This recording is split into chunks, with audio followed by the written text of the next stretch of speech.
Okay, hi, I'm Jonathan. I'm gonna try to get you going with this tumbler thing for like the third time. Anyways, I'm gonna go to photopea. It's sort of like a Photoshop-like experience, and it might ask you for permissions to access your files just so you can open and save things. So I recommend using it. So I hope that you do. Just go to open from computer, and here's where you might get one that says, "Is it okay?" And I've got this tapered that I sent you. And so I'm gonna take this and next, I'm going to go first. I need you to right here with when it first opens, there's a little box here that says transform controls. Just turn that on. It gives you these boxes so that you can so that when you select a layer you can scale it, um, and that's good to have. With this selected, though, by the way, I'm going to click this and just double check that these are the sizes that I want, and it is. Um, so just double check that yours is the same. And it didn't, something didn't happen in the import process. It should be fine because I sent you this PDF and we have the same file. It should open the same way. But I don't know, since I've been in this program before, if the DPI is different or something. So anyways, just go to this little properties menu here and check that. But so what I need to do, ooh, sorry, I want to fill this in so I can see it a little better.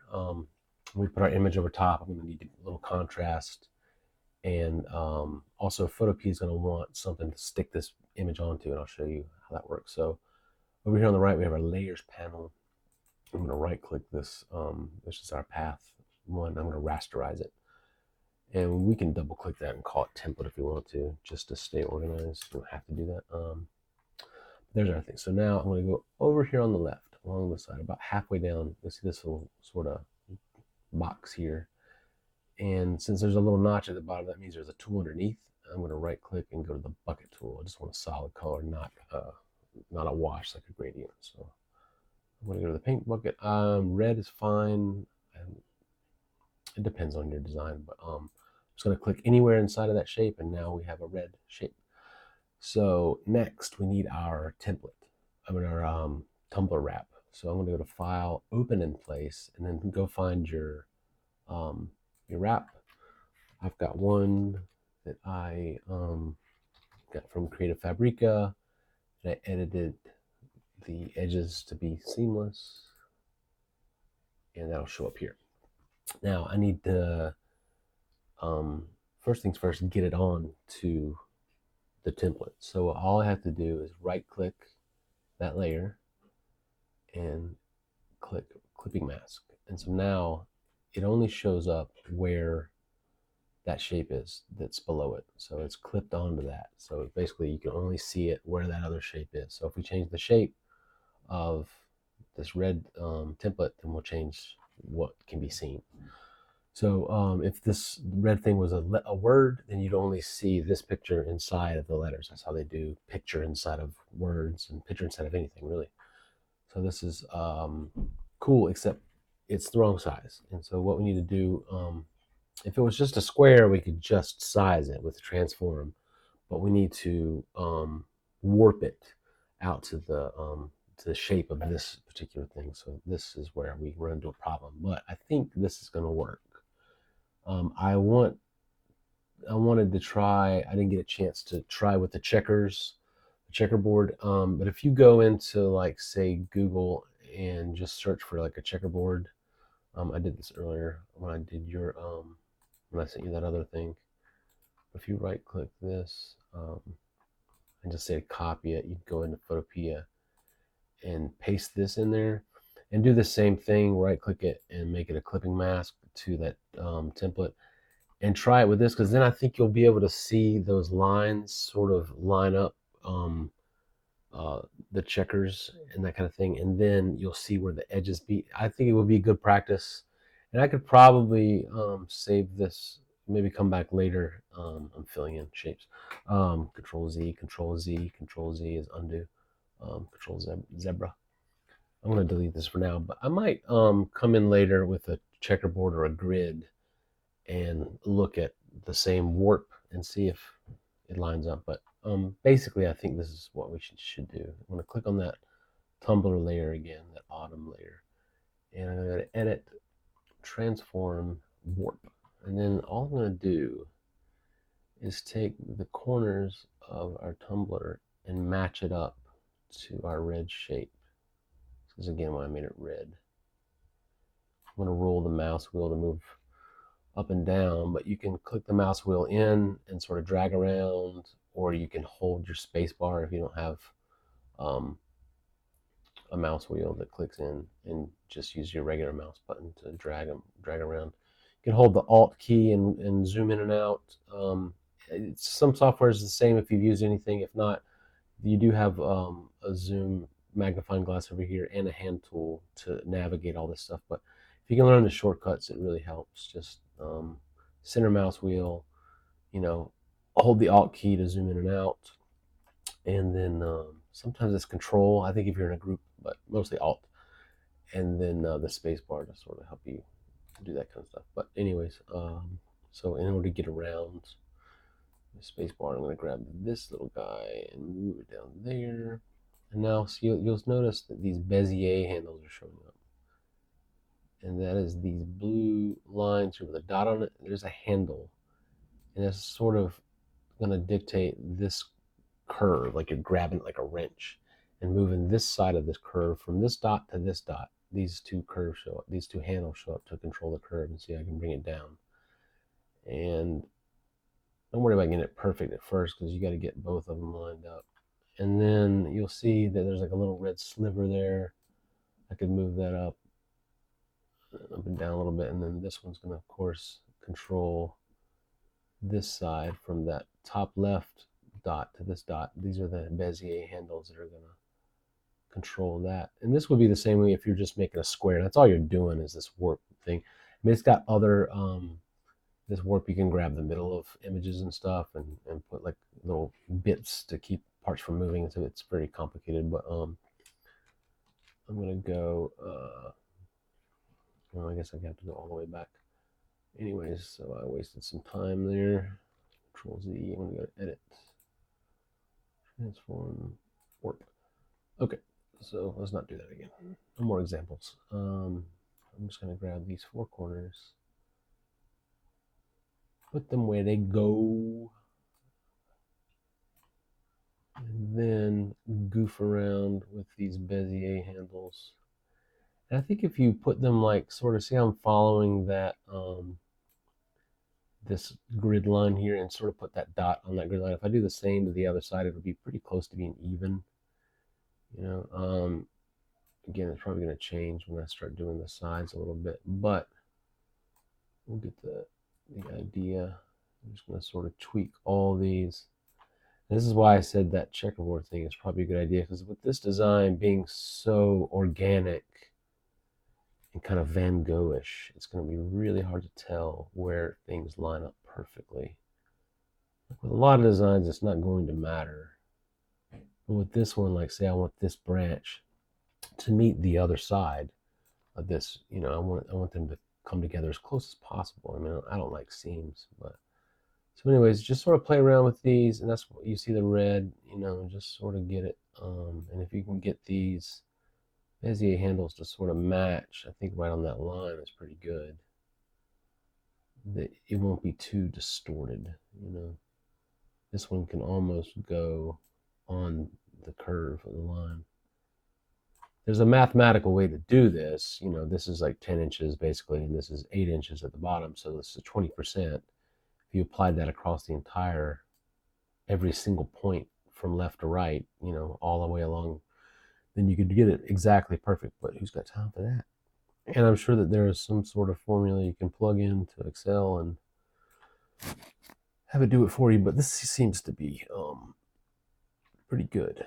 It's pretty nice.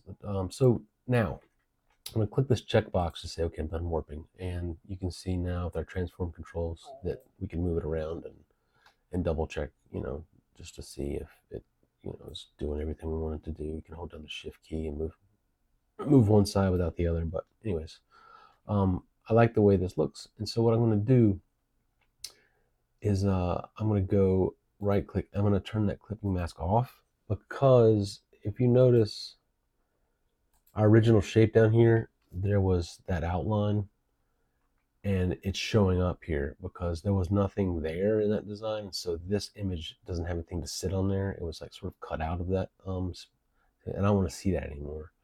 So I'm just going to turn the clipping mask off. So now it is sitting on top of the template with nothing below it. And you can just delete this template if you want to. Now we're done with it, because, or I'm just going to hide it right there, so that you could save this and bring in another picture and do another one the same way. But yeah, that, as far as I can tell, that's a good way to do it. Now, you could actually go and just hit File, and you gotta go to Print, or you can export it and you go to Print here, and then up at the top there's another print icon, because this is just print to PDF, which is fine if you want to save it as a PDF. But you can hit the another print, and then just select your printer. I do my Sawgrass print manager and go from there. Exporting is similarly easy. You just go to File and export as. A PNG is obviously good for printing. You can save this as a PSD, which is Photoshop's thing. So if you want to use this later, but I think what you can do is, since this is a smart object, that little icon in the corner, since it was open in place in here, this is sort of everything we've done to this image didn't actually change that image. It's just a sort of a virtual copy of it inside of this tapered PSD, wherever we got saved here. So if I double click on that, the icon for this thing, you can see how this is the original image, right? So if I wanted to apply that same warp to another tumbler, what I would need to do is go to File, in this version, inside of this that autumn tumbler wrap. I'm going to go Open and Place, and I'll go to Web Store. Sorry, I'm going to go to my Design Assets and go and find another tumblers, and sea creatures, sea turtles. Okay, I'm going to try, say this one. Now it's loading. Sometimes they take a little bit. Okay, now. This is on 2 layers. Okay, so now what I'm going to do is I'm going to go to File and just hit Save. Okay, save the smart object. Now watch what happens. When I go back over to my taper design, look what's happened. So it's changed this image because I opened it up and saved it, and so it's like that virtual copy has been updated. So this is never really a layer that you're actually editing. You're just doing sort of like, let's bring this virtual copy in, and what would it look like if type thing. So, but now you can see that this one's not totally perfect. Maybe we need to just make it a little tiny bit larger or something like that, just to sort of fill in that little bit. Or we could go back and maybe warp it, and click that warp button at the top and just sort of tweak this one ever so slightly just to cover up that red area. And so now here's your next one. You're done. And so what you can do now is either print that one or go File and save it as a PSD, as another copy, as a turtle, or export it as a PNG. And now you've got your turtle one done. And then when you're ready to do another tumbler, you just double click on that thing. You can delete this one off of that original. Doesn't matter. It's not going to hurt your old file. We're not doing anything to these. And then we're going to go and do the same thing, Open in Place. And if I go back one, and I go Sharks and say open this shark. Now this one's not quite the right size, and so I could go to my thing here, my properties, and I'm going to turn off the aspect ratio and say 9.3, Yeah, whatever. It does not want me to do 9.3. Sometimes it's a little squirrely. Like, I didn't want you to do that. 9.3. See, this doesn't like to be perfect, does it? So, anyways, so now we've got our other design here. Turn off the properties, and I'm going to go File. I'm going to hit Save. Save the smart object. And then when I go back to tapered, there's my shark. And again, you could go and hit Edit, Transform, and Warp, and tweak this one if there was any tweaks and be done to that one. But once you get this done once, you should be good to go. But play around. Maybe the best thing for you to do is do that checkerboard. Go download, and don't do like I said with the copy and paste. You can copy and paste, but then save it. Save it as a PNG. Just open up Google, find a checkerboard, right click it, save that image as checks or whatever like that, okay, in your downloads folder. And then what you can do, go into photopea, and I'm just going to delete this layer altogether. I'm going to go to Edit, Open in Place, and then I'll go to Downloads, Checks. Okay, and now I'm going to apply my warp to this. I'll right click it, and I will make it a clipping mask.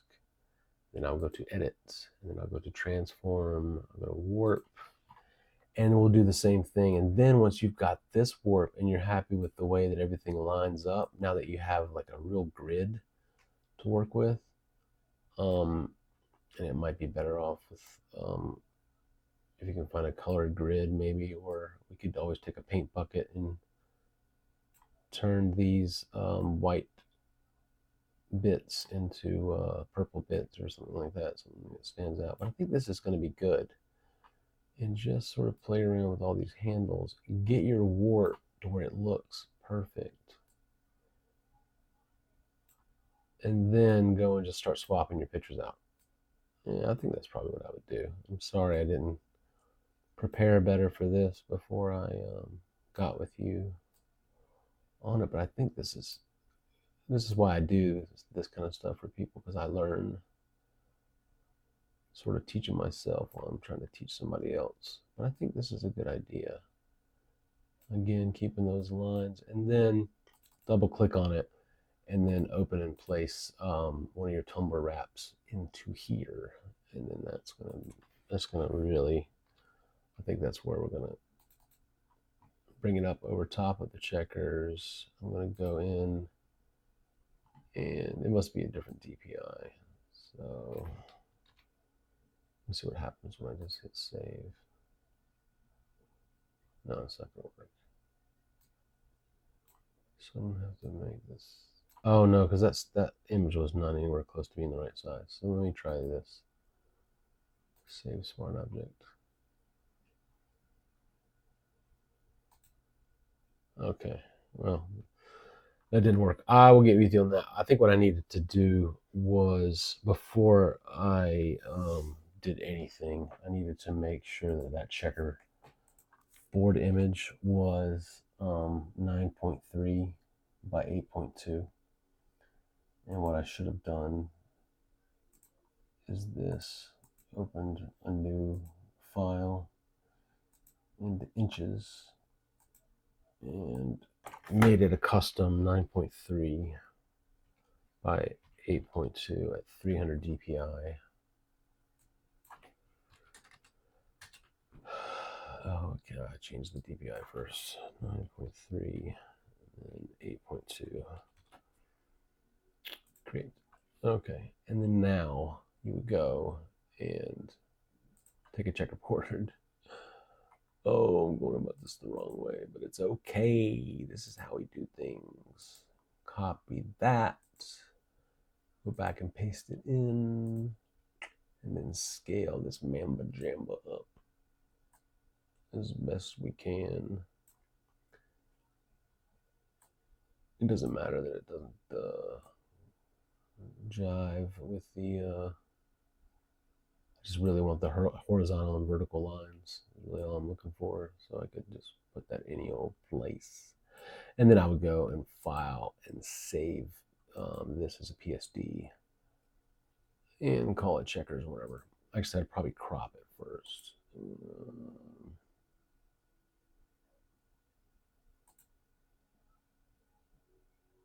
Crop. And just hit enter twice. Oh, it didn't work. That. Oh, it doesn't matter. I'm just gonna.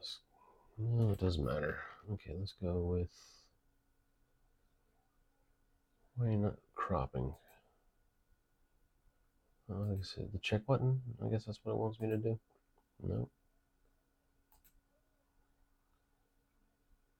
Delete crop pixels. Yes. Hallelujah. Okay, so now I'll go and file and save that as a PSD and call it check for warp, something like that. Yeah. And now that we've got this, go back. And since that's got a warp on it, okay. I got my warp on here. Like it never happened. Control Z is good to me. So now I'll double click this and file and save. Save smart objects. Okay, and now there's my warp with my checkerboard in it. So if I had done this checkerboard warp first, then I could bring images in back and forth. But see, I can see that the edges aren't matched up here. So I would probably make this my my first image if it were me. But you can just do what I did with the other ones. Just remember to right click, turn off the clipping mask to get rid of that little bit. Turn off this red one especially so you don't get like a bunch of red around the edges. It looks weird right now, but it's just because it's selected. But I think that's probably your best bet. I don't know. I went around and around and around with you, but if you have any trouble, I'll make another long, boring video. Okay. Take care of yourself.